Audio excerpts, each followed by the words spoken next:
Bom, galera, vamos então começar o nosso trabalho com genética, começando pelos conceitos básicos. Então, primeiro, o mais simples e óbvio, o que é genética? Genética é a ciência do gene. E o que é um gene? Há várias formas diferentes de definir o que é um gene. Então, eu posso falar que o gene é a unidade hereditária, ok, tá certo. Tá? E o gene é uma região do DNA que pode ser transcrita na forma de um RNA. Então, essa é a definição mais usada, mais aceita hoje. No passado já foi dito que um gene é um segmento de DNA que vai originar uma proteína ou uma enzima, mas já sabemos hoje que o importante não é isso. Um gene é um segmento de DNA que pode ser transcrito na forma de um RNA. Obviamente, estou considerando para os seres vivos que têm DNA como material genético, porque aqueles vírus que têm apenas RNA, eu vou adaptar o conceito para o RNA deles, beleza? Então, vamos pensar aqui nos seres celulares. Então, num procarionte, numa bactéria, por exemplo, o DNA vai sofrer transcrição, formando o RNA mensageiro, que vai ser traduzido formando um polipeptídeo. Lembre-se, RNA aqui já é o mensageiro, por quê? Porque eu estou considerando a formação da proteína. Mas poderia ser um RNA ribossômico, um RNA transportador, um RNA de interferência, um snRNA. Há vários tipos diferentes de RNA. Como eu estou pensando na linha de formação da proteína, já trabalhei direto com o RNA mensageiro, que é o que nos interessa mais para entender a genética. Percebam que não há necessidade de aqui fazer nenhum processamento. Por quê? Porque existe aquele fenômeno chamado colinearidade. O que é isso? Quer dizer que as informações do DNA são exatamente aquelas necessárias para a formação da proteína, diferente de um eucarionte. No eucarionte, o DNA contém informações além do necessário. Então, o RNA formado é o pré-RNA mensageiro, que vai ter que passar pela fase de processamento, que é o splicing. Vimos isso lá na aula de síntese proteica. Após o splicing, forma-se o RNA mensageiro com o seu cap, com a cauda poliar, bonitinho. Ele vai sair do núcleo para ser, então, traduzido, vai ser lido para a formação de um polipeptídeo. Percebam que a lógica é a mesma.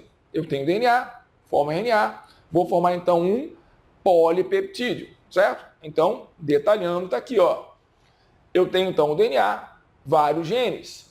Cada gene é um segmento que pode ser transcrito na forma de um RNA. Vamos lembrar? Então, aqui, ó, um pedaço do DNA, só um trechinho. Tá? Lembra, o DNA é uma molécula de fita dupla que são antiparalelas. Então, se aqui está 3 linhas para 5 linhas, a fita complementar vai estar 5 linhas para 3 linhas. Qual vai ser a fita lida pela RNA polimerase? Lembre-se, toda polimerase lê de 3 para 5, porque a molécula que vai ser montada tem que ser montada de 5 para 3. Cada 3 bases formam um códon corresponde a um aminoácido. Então, o ribossomo vai lendo os códons e encaixando os aminoácidos. Vimos isso na aula de síntese proteica. Ok. E para que servem as proteínas formadas? As proteínas geradas aqui vão definir tudo o que vai acontecer na célula. Lembra que as enzimas são proteínas biocatalisadoras que regulam o metabolismo porque promovem, aceleram ou promovem reações químicas. Então, o meu metabolismo, aquilo que eu sou, depende de como são as minhas proteínas, certo? Então, isso é fundamental. As proteínas vão definir como eu sou. Daqui a pouquinho vamos enfatizar isso melhor. Agora, onde está esse DNA? Bem, o DNA forma os cromossomos. Então, o DNA está organizado lá com as proteínas histonas, formando os filamentos cromossômicos. Cada molécula de DNA se organiza em um cromossomo. E vimos lá na aula de meiose, os cromossomos formam pares. Tá? Durante a meiose, esses pares vão se emparelhar. Então, vamos considerar aqui, ó, um par de cromossomos já emparelhados, beleza? Então, aqui emparelhadinhos. Lembrando que esse emparelhamento, ficarem lado a lado, só ocorre durante a prófase 1. Mas vamos considerar que eles estão lado a lado. Pois bem, essa célula aqui, ó, está então apresentando um par de cromossomos, que ainda estão simples, como se estivesse na fase G1. E aqui, a mesma célula com um par de cromossomos duplicados, já na fase G2, preparada para começar a divisão. Relembrando, os cromossomos não estão organizados dessa forma, de fato, visíveis durante a interfase. Eles só ficam condensados e visíveis durante a divisão, mitose e meiose. Nós estamos aqui, então, considerando a hipótese dos cromossomos serem visíveis mesmo na interfase, como eles estariam organizados. Para quê?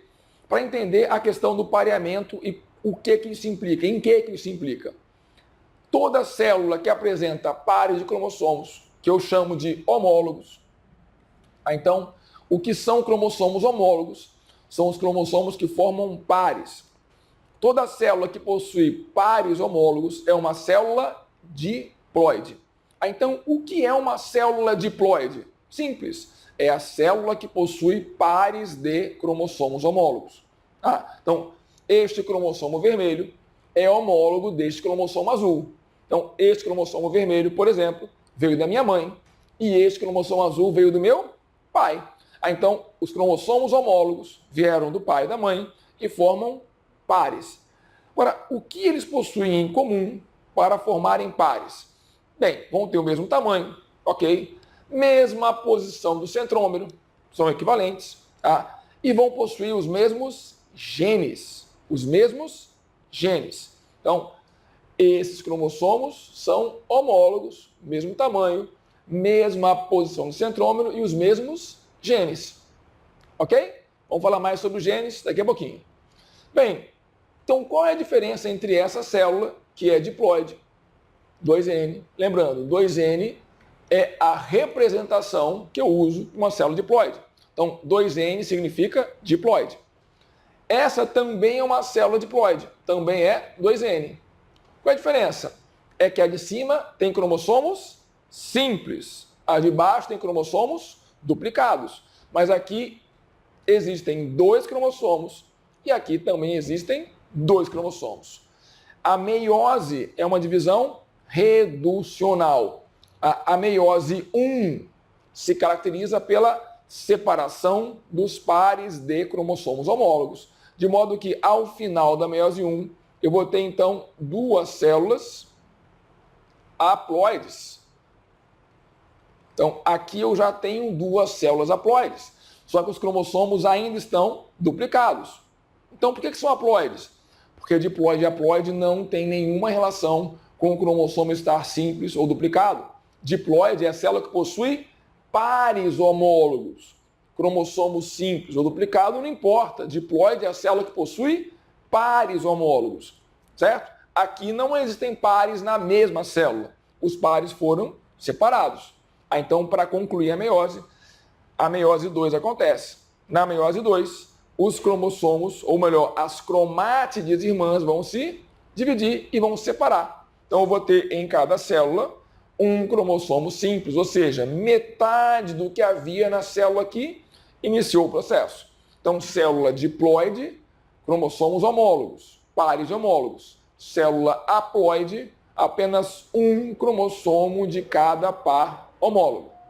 Então, vamos entender o que são genes, o que são alelos, são iguais, são diferentes. Então, vamos ver aqui. Olha só, considere essa situação. Eu tenho aqui um par de cromossomos homólogos, certo? Este par de cromossomos homólogos é um par de cromossomos de uma ervilha. E nesse par de cromossomos homólogos, eu encontro um gene de meu interesse. Qual gene? O gene para a cor das flores. Então, o gene para a cor das flores está nesse par de cromossomos. Em qual dos 2 cromossomos? Nos 2, porque é o mesmo gene.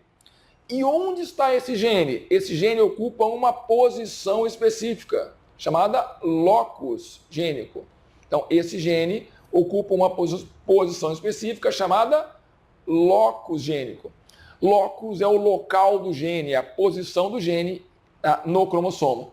Então, essa é a posição que esse gene ocupa nesses 2 cromossomos. Tudo bem? Tá. Como um gene é um pedaço, é um segmento de DNA que vai ser transcrito para formar um RNA, então vamos seguir aqui?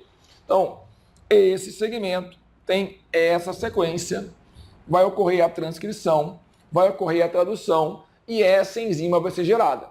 E essa enzima vai ser responsável por quê? Pela formação do pigmento roxo. Então, sempre que essa enzima estiver presente, o pigmento que vai dar cor à flor vai ser um pigmento roxo.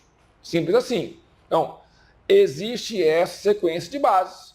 Vai haver a produção dessa enzima que vai atuar gerando essa cor. Só que, ao longo da evolução, ocorreu uma alteração na sequência de bases. Ocorreu uma mutação. E como resultado dessa mutação, surgiu uma outra variação desse gene, que é essa aqui. A mudança está apenas nesse primeiro par de bases, ó. Aqui tem citosina e guanina, embaixo tem adenina e timina. Uma única base trocada implicou na alteração de um aminoácido. A mudança desse aminoácido fez com que fosse gerado um RNA mensageiro diferente, com um códon diferente, uma cadeia polipeptídica diferente. Portanto, uma enzima diferente. Uma enzima que não funciona para aquilo que ela deveria funcionar. Ela não exerce a função que ela deveria exercer. Então, sempre que essa enzima estiver presente, não acontece nada. Não acontece nada. Essa enzima não faz nada. Não vai induzir a produção de nenhum pigmento colorido. Na ausência de pigmento colorido, a cor que sobra é a branca. Certo? Então, essa versão do gene, essa sequência de bases, gera uma enzima inativa que vai acabar determinando a cor branca.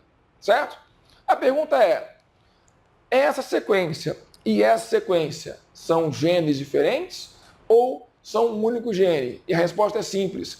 Elas são versões diferentes de um mesmo gene. Portanto, são alelos diferentes. Então, perceba, aqui está o alelo responsável pela formação da flor roxa. Então, esse alelo que tem essa sequência de bases define que a flor vai ser roxa. E aqui embaixo tem uma outra sequência, uma variação do gene. É um outro alelo. Esse alelo aqui define que a flor vai ser branca. Então, o que são alelos? Alelos são diferentes versões de um mesmo gene. Alelos são diferentes versões de um mesmo gene. Então, vamos fazer aqui uma relação, ou algumas relações fundamentais. Olha só. A espécie, eu vou comparar com o indivíduo. Uma espécie possui indivíduos. Cada espécie vai possuir indivíduos, que são diferentes. Bem, cada espécie possui características. Cada indivíduo possui fenótipos. Qual é a diferença entre característica e fenótipo? Nesse caso, cor da flor é uma característica. Flor roxa e flor branca são fenótipos. Então a ideia é simples. Característica é um aspecto típico da espécie, enquanto o fenótipo é típico de cada indivíduo, típico, mas não exclusivo. Então, cor de olho. Cor de olho é fenótipo, é característica? É característica. Olho azul, olho verde, olho castanho são fenótipos. Tudo bem? Então, fenótipo é típico do indivíduo, característica é típica da espécie. Então, uma espécie possui característica que se divide em vários fenótipos. Cada indivíduo apresenta um fenótipo daquela característica. Agora, o que vai definir na espécie a característica? É o gene. Percebam, cor das flores é a característica. Há um gene para isso. Então, o gene define a característica na espécie. Então, o gene define a característica na espécie. E cada indivíduo vai ter, então, combinações diferentes dos alelos para esse gene. Quer ver? Considere que esse alelo aqui, vamos imaginar que esse alelo aqui é um alelo que eu vou chamar de A1. Beleza? É um alelo A1. E essa outra versão é o alelo A2. E esse gene eu chamei de gene A. Então, o gene A possui dois alelos, A1 e A2. Então, vou mudar a tela aqui, ó, a gente poder ver quais são as variações. Então, pensa comigo. Cada indivíduo vai ter duas cópias do GNA, uma em cada um dos homólogos, uma cópia de origem paterna e outra de origem materna. Como tem dois alelos diferentes, duas versões diferentes, A1 e A2, quais são as possibilidades? Então, vou escrever aqui.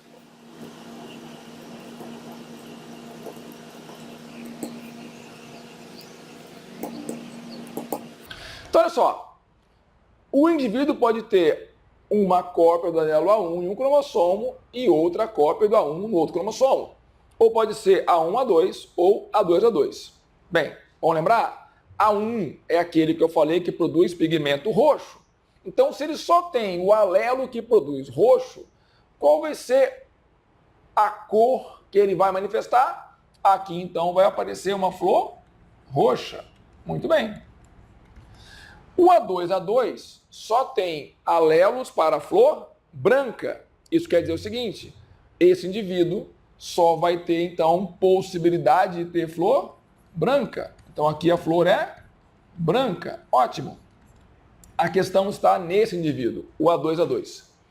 A2 é um indivíduo que vai ter um alelo que define o roxo, um que define o branco. Mas lembra, naquele exemplo, o alelo que define o roxo é o que produz uma enzima que funciona. O que define o branco é o que produz uma enzima que não funciona. Ela não funciona, ela não atrapalha nada, ela só não faz nada. Então, se eu tenho na célula enzima que funciona e enzima que não funciona, a enzima que funciona vai fazer o seu resultado aparecer. Então, aqui eu vou ter a flor roxa. Por quê? Porque o alelo A1 vai se manifestar, certo? Bem, qual é o melhor título para essa coluna aqui? Roxo, roxo e branco são as cores possíveis que cada indivíduo vai manifestar. Isso é o fenótipo. Então aqui eu tenho o fenótipo. Muito bem, fenótipo. E aqui? Aqui eu tenho as diferentes combinações dos alelos para cada indivíduo. Ou ele é A1, ou ele é A1, A2, ou ele é A2. Então aqui eu tenho os genótipos. Então o que é genótipo? Bem, genótipo é cada combinação de alelos possível de um gene em um indivíduo. Então aqui eu tenho os genótipos. Então vamos voltar na imagem anterior. E vamos completar aqui, ó. Então, o gene define a característica na espécie. E cada alelo, ou o genótipo, que é o conjunto de alelos do indivíduo, define, então, o fenótipo em um indivíduo, certo? Então, temos aqui uma relação de proporcionalidade. Espécie está para a característica, assim como indivíduo está para fenótipo. Gene está para a característica, assim como o genótipo ou os alelos estão para o fenótipo. O gene está para a espécie, assim como os alelos ou o genótipo está para o indivíduo. Essa relação é fundamental, beleza? Então lembre-se, gene e alelo são diferentes, não são a mesma coisa. Então quando eu falo em azão e azinho, não cheguei a falar hoje ainda, mas vou falar. Então, azão e azinho não são genes diferentes, são alelos diferentes do mesmo gene. Então, gene e azão, apesar de ser uma expressão muito usada, é tecnicamente equivocada, porque azão e azinho são alelos do mesmo gene, portanto, não são genes diferentes, ok? Então, vou voltar para outra tela para a gente terminar aqui definindo mais alguns detalhes importantes. Por exemplo, eu observo aqui, ó, que esses dois indivíduos, esse e esse, têm algo em comum. O quê? Eles possuem alelos iguais. O que possui um par de alelos iguais é chamado de homozigoto.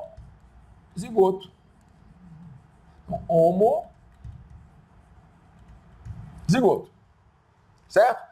Em compensação, esse indivíduo aqui, ó, que possui um par de alelos diferentes é chamado de heterozigoto.